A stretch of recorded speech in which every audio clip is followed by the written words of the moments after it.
maybe you could clarify your view, but it seemed like you had an issue with inspiring philosophy Yeah. holding to a theological problem and the fact that Yeah. humans are made in the image of God, but if we're Hmm. descendant from Not that. ape-like ancestors, that's an issue. No, not Or ape-like. It has to go further back than ape. It didn't say God created an ape, well, right? yeah, It would have to go sure, back, right? Right. but Well, no, it's an important that alone would be an distinction. issue. That alone would be an issue, though, right? Like any Yeah. descendant from a Yeah, like a non-human would be an fish. issue. Yeah, let's say Yeah, a fish. but I guess my question would be: can you define what it means to be made in the image of God? Define it? Well, I would just say it's a metaphysical category, which includes the given capability universally of humans, not every single particular humans, but the human category, the ability to know God, love God, worship God, the ability to do moral evaluations, justice, sacraments, humility, forgiveness, our reasoning and logical faculties, our spiritual faculties, our nous in orthodoxy. So the category of being made in God's image is an ontological status, a metaphysical status of the human being in regards to what their purpose is here, their telos and their deontology. So it would include all of those things. It would not, in contrast to common takes, it would not be a reference to how they looked. Right. So I don't understand how that's a contradiction. If a human Because being, a fish cannot be made in God's image if a fish can't be held to moral culpability right, and so a do fish, moral that's why evaluation. fishes aren't made in the image of No, God. from an evolutionary perspective, if God made humans and not humans to start, but made fish turn into humans over time, right? Taking a hyperbolic approach here, that means humans as we know it today, in our form, in our abilities today, is not how we were made. Right, but like dirt is Right. So not that's the end of made in it. the image of God, but God used What? dirt. Like let's take like a hyper literal reading of Genesis where man is Sure. created from dirt. Dirt is Yeah. not in the image of God, but Yeah. God made man through the process of somehow dirt, and Yeah. and eventually through the process there was man. So you can make the argument through the process of No. biological evolution. Well, explain why. Then.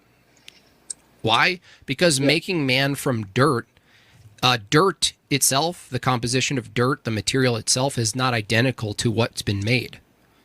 yeah, and the composition of previous ancestors is not identical to the present human. Well, made is past tense, right? Yeah, so the theistic So if the God steel man that made, hold on. If God made man in his image, then that's a past tense reference.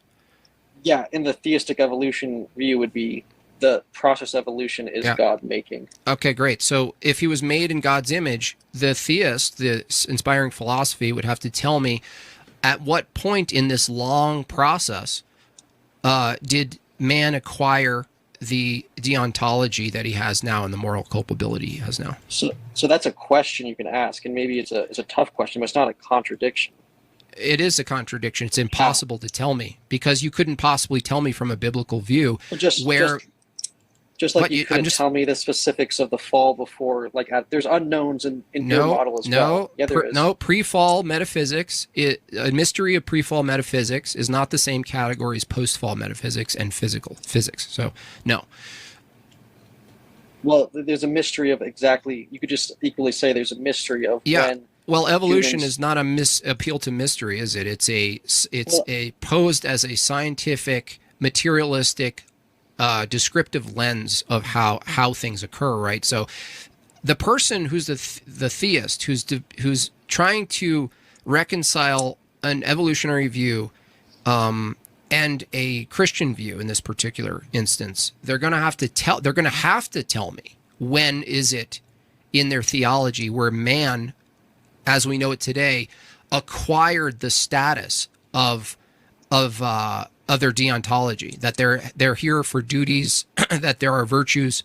Now, from their view, they couldn't actually tell me because the long process of cooking in the evolutionary model, there isn't a point where light becomes dark, as the analogy goes, when you turn a light off slowly. You don't have one. And so there is an epistemic problem, because that means that humans not being human before they become human have no culpability.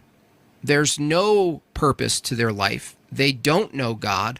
And then there's an arbitrary point where they suddenly do know this. Well, for that to be the case, there has to be this threshold of a bunch of humans that kind of look human, and then a bunch of humans who kind of look human who have the deontology of God's image bearer, right? That's that quality, that status. And so if there's this point in time where it's completely ambiguous, that means there's not only two types of kinds of human beings, but a whole variety of kinds of human beings where you don't even know which ones have are made in God's image. You don't know who is made in God's image. What that means is, even if I granted, from inspiring philosophy's perspective, an arbitrary time at which humans took on the image bearer status and suddenly were culpable, even if I granted that, which I would never grant that, but even if I did, suddenly you have to ask, well,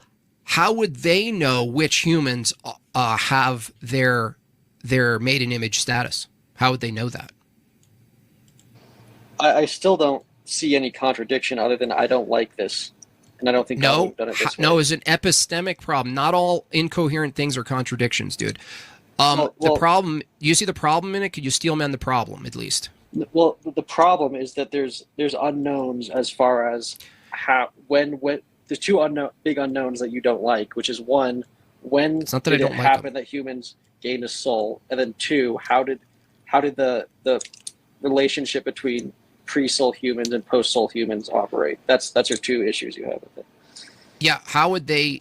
The issue is an epistemic problem and a metaphysics problem in the theology itself. It's not like you don't just appeal to an unknown and then suddenly it resolves the problem, right? I've heard people propose possible explanations for that. Which one in particular? For both, actually. Just do one then. Do the moment that a human. The question is, the moment the first human being, as we know it, established and knows through some revelatory mechanism, I assume, that it has image bearer status, right? It recognizes it, right? I know somebody like William Lane Craig has suggested something like there wasn't literal Adam and Eve who got separated from the group of other ape-like humans and then put them in the garden, and that's when he gave them the image bearer status of I mean, that's a possible explanation. You don't have to like it. Wait a second. Wait. The explanation is God created, and then he created apes, but he didn't have human made. They were apes, and he selected two apes to be Adam and Eve and jump-started them, beyond ape? A little step? Or how big of a step are we talking? I mean, biologically, I think, as far as species, humans are still classified as great apes because we share basically all the same biological characteristics. The idea would that be God separated them to give them a soul and superior intellect or something like that. So in the beginning, God created all things good, and then he had apes, but then he did a sub-creation. So there was two creation stories. I mean, in the same way with the fall, there's two creation stories of God creating things good and then God changing all animals to be carnivores and their DNA. So no, God didn't do that. No, he would have, yeah, because he set up the system that would happen, which is God doing it. Okay, so the consequence, right, of sin is the fall, which changes the metaphysic. You're saying he created that. You're saying William Lane Craig is positing that there's a creation and everything's good, and then he plucks two apes from the all good ape category and makes them. And then gives them, the two apes, the opportunity to not be apes? Yeah, but I mean, that doesn't seem any more ridiculous than any other well, Genesis what's unique about story. The two apes that he plucked then? I mean, what's unique is God chose them in the same way. I know, but what's different about it, like from that view, William Lane Craig has to make a distinction between the two apes plucked, that they would have some sort of new status the previous apes didn't have. Otherwise, the previous apes could just as well sin and choose the knowledge, the tree of knowledge. I think what you would say is that the new apes would have knowledge of God and ability to connect with God. I mean, because great. So William Lane Craig.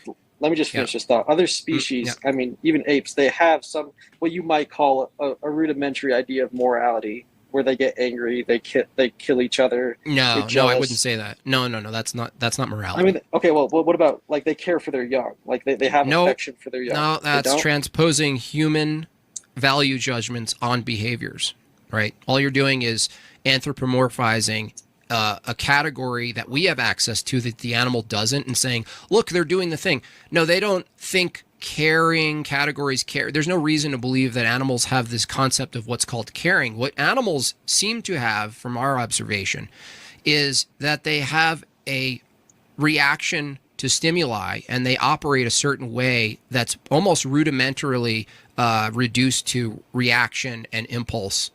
Because they don't show the ability to do moral evaluation and overcome those behaviors. Where humans, we do have the ability to think and overcome our impulses in real time. We have thoughts about thoughts, right? I've seen my dog overcome impulses to do something that they know that would displease its master. No, you saw a dog do a behavior, and you're transposing something called overcoming onto it. You don't know he's overcoming. So what are you talking about? You don't think humans can have emotional connections with like dogs, or dogs can have emotional connections with humans? Hold on, that's a different question, right? So you're skipping around, right? No, that's the same question. It's not the same question. Having an emotion, we have emotions. Even if I granted emotions, which I don't in the same way a human has emotion, but even if I did, we're talking about having an emotion. Sometimes our emotions are impulse-based and involuntary, correct? I would say most of the time they are. Yeah. Okay. The question isn't whether or not an animal has something in their own field similar to what a human has as an emotion or an involuntary reaction or impulse. The question is whether or not you can overcome the impulse through rational thought and moral evaluation. Okay. So then you could just say pre-ape humans had impulses. They had something approximating emotions, something like guilt, something like caring for their young. And then once God chose them out, they were able to make moral, rational judgments. Right. So from that view, if someone took that view, you'd have to actually ground that distinct change made from a bunch of apes that are like human but not human, and the select two apes that are plucked from the ape tribe and given a new status, right? I would ask William Lane Craig, okay, if you're going to argue that, forget about the logical consequences that might be a problem there, or maybe even the consistency between pre-fall metaphysics morality and post-fall metaphysics morality. Forget that. Just look at, okay, how is William Lane Craig, if he does in fact take this position, we're just taking your word for it, how would he ground that instance biblically, that there was a creation and then a new creation, like a double creation, like a plucking of this ape-like creature to a new creature? By the way, even if that was granted, which I don't grant it, I don't think it's supported biblically, but even if that were the case, you would still have that as the beginning of humanity as we know it from the Christian perspective, right? That would mean that evolution as it's told is also false, because evolution as it's told isn't that there was an ape that evolved from a fish. So even your account that you're using from William Lane Craig assumes that an ape-like creature was the created first creature, not a fish turned into an ape and splintered off and all these things. So even that's not compatible with evolution. That's not what he's saying. He would say that there's a single ancestor, like the typical Darwinian evolution, and then once the ape-like colony developed from a common ancestor, then God. I know, Clay, you're not understanding. What's the common ancestor to an ape? Well, I don't know the specific terminology, but Okay, what's the would you say from an evolutionary view there's a common ancestor to an ape that's not an ape? yeah, I mean that's Okay, necessity. so is there a common ancestor to that thing that's not that thing? Yeah, and then you go Okay. reduce to a single source of Gotcha. life. Right? So that's why I'm saying it's inconsistent with a Christian view, because even in your hypothetical that William Lane Craig is apparently espousing, which I've never heard him do this, but is that God created and then there was an ape, right? So you're saying God created not an ape, really. He's created just basic bacterial components that under the evolutionary view pieced themselves together, multiplied, went from single cell to multi-cell to mammals and so forth. And at that point in the theology, God plucked some random apes from the existing created order that he let happen for millions and millions of years after creation. And then he plucked two apes, two lucky apes from the audience. Look under your chairs. If your name is Adam and Eve, you have won the special ape advantage. And then he gave him the opportunity for sin and the snake in the garden, right? Well, I think you could phrase it in a more charitable way and say No. It's pretty much exactly the steel man. Let me finish.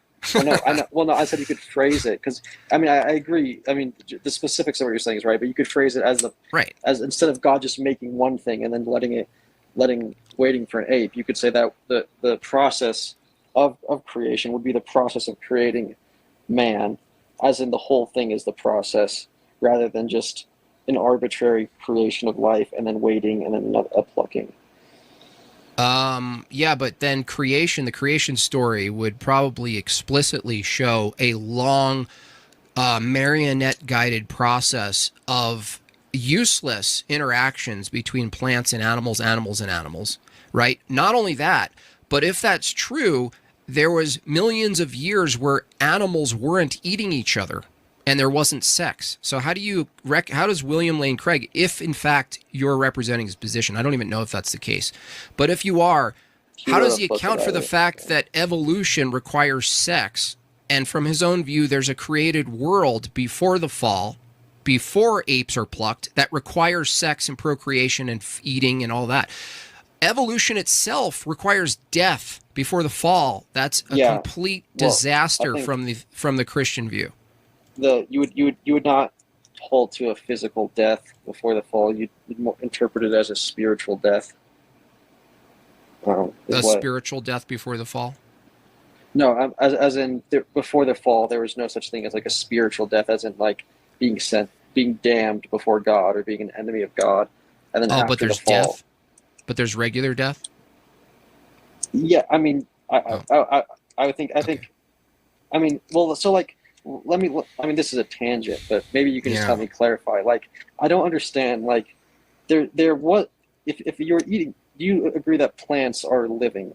I mean, they're not beings, but they're living things, right? Mm-hmm. Like, plants died before the fall. Well, no. What the metaphysics of death, or what's considered alive and death before the fall, isn't the same. So what you're doing now is you're taking a post-fall naturalistic account and summary of what we consider alive and death, right? Plants and animals, and they do things, and they need sunlight, and they need water, and if not, they rot, and all this stuff happens, right?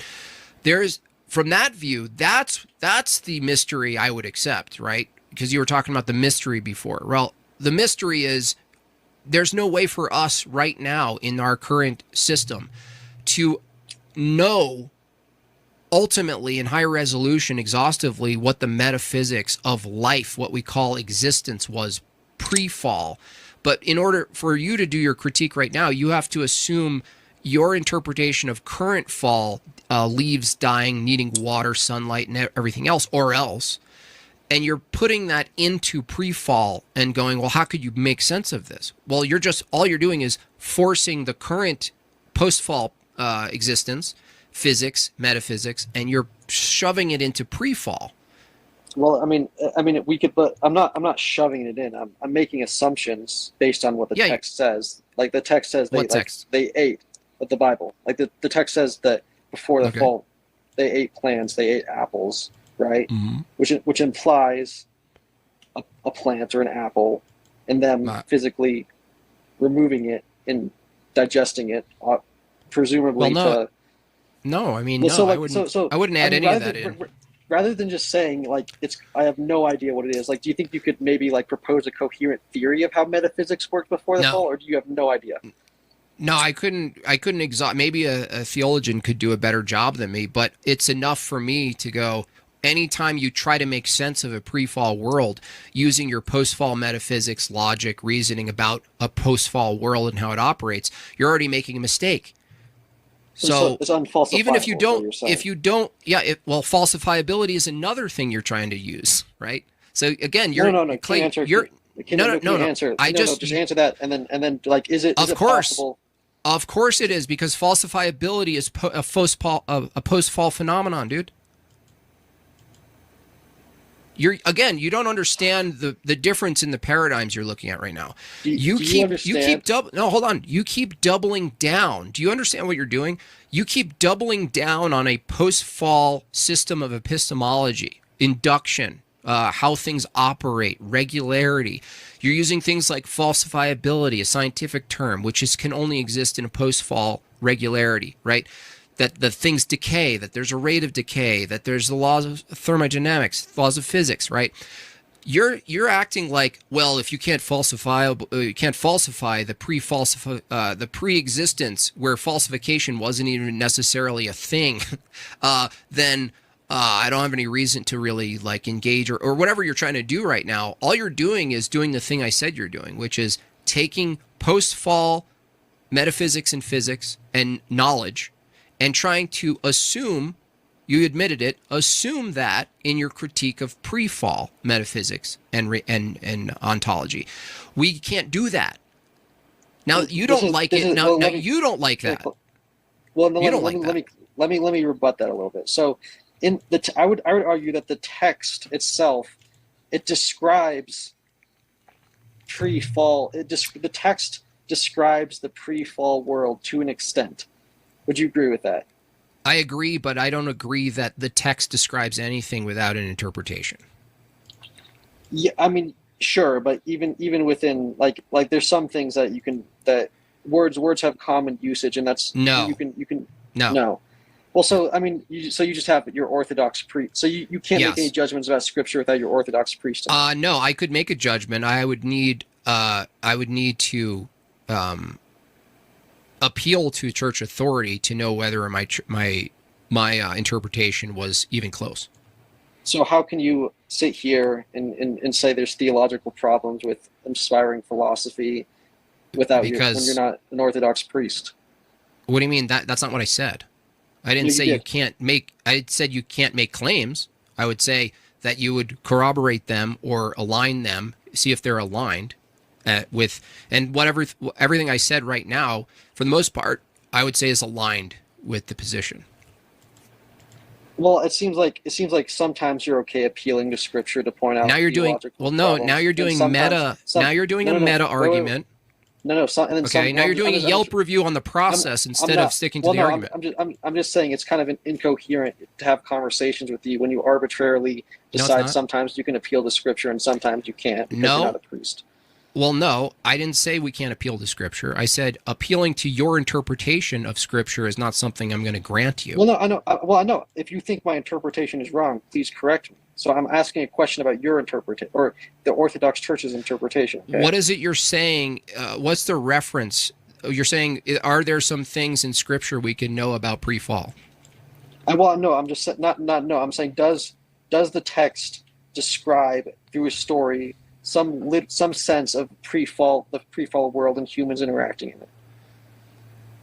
Ask that again. Does the text describe the world of the pre-fall? I'm not saying to like a full extent, but humans interacting in a pre-fall world. Yeah, but let's say it would be minimally, and it wouldn't be exhaustive, and it certainly wouldn't be.